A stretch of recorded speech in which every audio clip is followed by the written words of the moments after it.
with design and engineering to do this great car. So I hope that the first time you see it, you can see that it's a Mazda, but yet the expression has been very different than like a new CX-9 or a new CX-5, right? Basically, Mazda design is trying to broaden its expression and tonality between two feeling, the N and the RIN.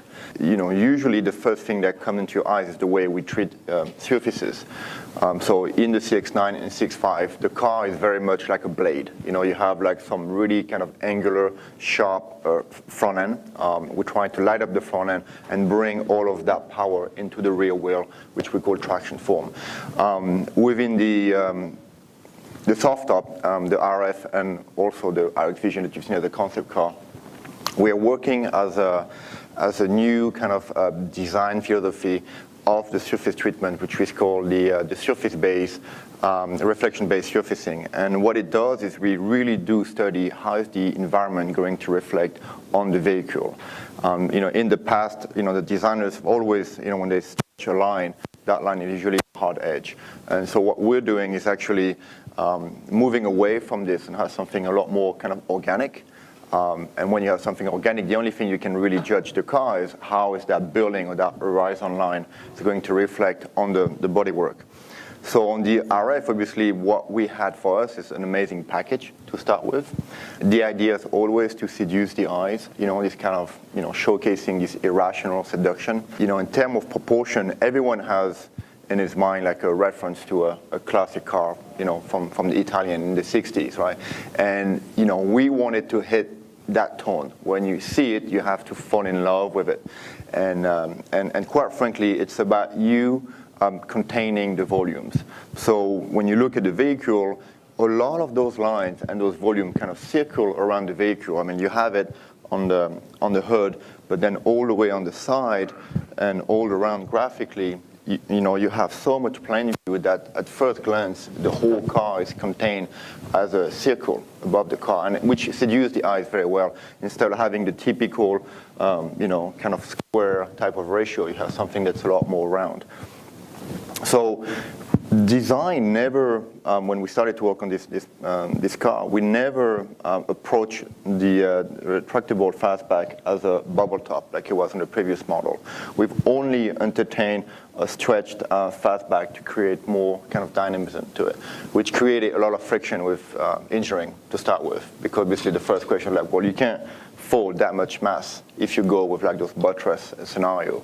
So we, you know, we sat down with engineers, you know, for many months to see how can we break up that volumes, and at the same time not compromise the space in the trunk. And you know, today the space in the trunk is actually the same as the soft tops. So yeah, from a basically volume standpoint, what you can see is like we wanted to stretch and create an offset, even though the soft top is really 50-50, which is on numbers 50-50. Here we're very close, but visually we wanted to create an offset and really push the whole cabin backwards to still give a lot of kind of this rear kind of dynamic traction form into the rear wheel.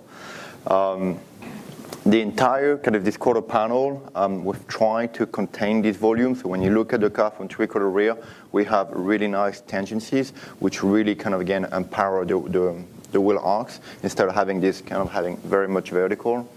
From a graphic standpoint, on the window graphics contouring, you know, we actually push the graphics rear, you know, in order to accentuate this dynamism to it. Something we're very, very proud is actually, you know, this line right here.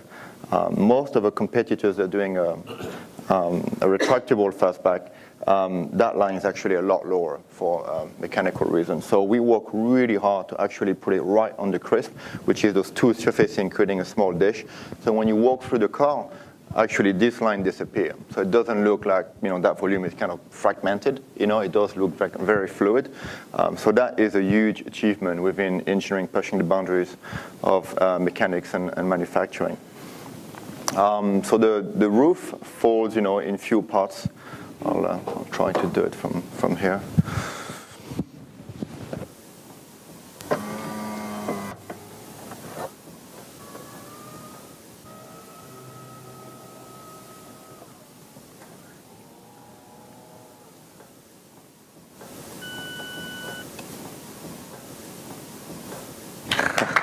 pretty cool, right?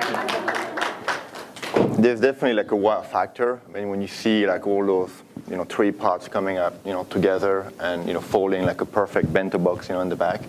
Motors issues, you had worked there about 15 years ago. Yeah. I mean, it's a pretty amazing mechanism. It doesn't weigh very much. Still adds up to the soft top, but it's quite minimal. I think the whole weight is about the weight of an infant, sitting next to you. So it's pretty minimum.